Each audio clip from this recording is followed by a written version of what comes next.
Hey everyone and welcome. Today we're diving into this really powerful short story from the book Happy Path. It's called Some Interesting Reading, and it's basically a masterclass in kindness. Not the big, flashy kind, but the real, everyday stuff that any of us can do. So let's dig in and see what we can pull from it. Right out of the gate, the story hits you with this incredibly powerful line. Can you imagine having a purpose that clear right from when you were a kid? No goal to be famous, no goal to be rich, just to bless others. That one idea is the bedrock for everything else we're about to see. It's a singular mission that guides every single action. Okay, so a mission that big, that profound, what does that even look like day to day? Well, the story shows us it didn't start with some big dramatic moment or a public announcement. Nope, it started somewhere completely ordinary. This is what I love. It grounds this huge idea in something so simple. Before taking on the world, he was just helping out at home. And get this, the story makes a point to say he did it faithfully and cheerfully. That's huge, right? It wasn't about just grudgingly doing chores. It was about contributing with a genuinely good attitude. It really shows you that this whole idea of a life of service, it starts right there with the small stuff. All right, so we've got this foundation of being helpful and cheerful at home. From there, the story kind of zooms out. It starts showing us exactly how that core mission, to bless others, turned into real, tangible actions that he took out in the world. And this is where it gets super practical. It's like a playbook for kindness. It wasn't just about waiting for things to happen. First, you see someone struggling. You help. Simple. Second, he'd actually look for people who are forgotten or pushed aside. He sought them out. Third, he used his words for good to encourage people. And fourth, he shared whatever he had, no matter how little. It's basically a four-step guide to being actively, intentionally kind. And that last point, sharing what you have, the story really doubles down on this.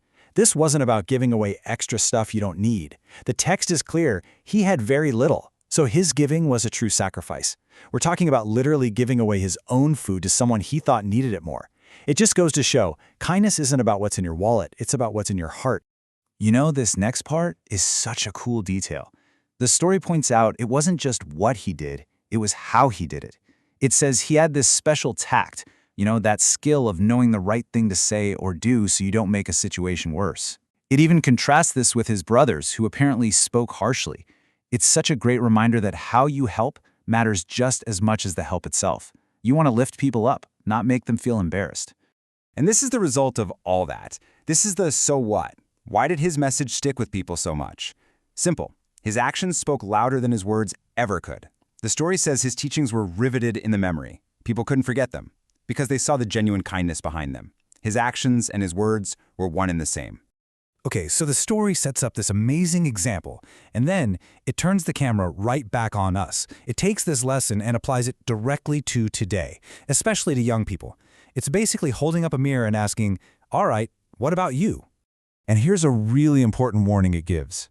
You know how easy it is to get proud of our ideas, or our friends, or what we stand for? The story cautions against that. It suggests that the real measure of who you are isn't what you say you believe, it's how you actually treat other people, especially the ones who are struggling. And this quote just nails it. It's this incredible moment of humility, right? The story is basically saying, hey, kindness doesn't belong to any one group. A good heart can show up anywhere, in anyone. And we should be humble enough to recognize and learn from it no matter where it comes from. Okay, so what do we do with all this? Let's boil it all down. What are the big ideas from this story that you and I can actually use in our lives today? So here's the bottom line. First, kindness starts with just paying attention, actually seeing who might need a hand. Second, it's all about the small stuff, simple actions. Third, you don't need to be rich to be kind. It's not about money. Fourth, it's about making the choice to build people up instead of tearing them down. And maybe most importantly, what you do is who you are. Your actions define you, not just your beliefs. And that's really what it all comes down to, isn't it? This story isn't just something to read and admire. It's a challenge. It's asking us to go out and create our own examples. So as we wrap this up, I'm just going to leave you with this one thought. What is one simple act of kindness you can do today?